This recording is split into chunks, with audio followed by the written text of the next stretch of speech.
Gražus penktadienio rytas, už lango saulė,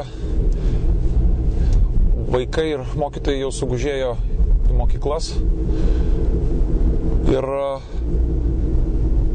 neapleidžia jausmas, kad kiekvieną rytą, kada ir mano sūnus nueina į mokyklą, kad mokytojo darbas yra velniškai sunkus. Lietuvos liberalų sąjūdžio pirmininko pirmasis pavaduotojas Gintaras Steponavičius sveikina visus Lietuvos pedagogus Tarptautinės mokytojo dienos proga ir sako, kad liberalai neišspręstų švietimo problemų nepaliks. Mes liberalų sąjūdžio žmonės norime pasveikinti visus mokytojus, dirbančius tiek mokyklose, tiek ir ikimokyklinėse ugdymo įstaigose. Esame paruošę konkrečius sprendimus, sprendžiant opiausias mokytojų problemas. Ir netiesa, kad nėra už ką balsuoti. Balsuosite ir pamatysite, kad pokyčiai bus pradėti gyvendinti be atidėliojimo.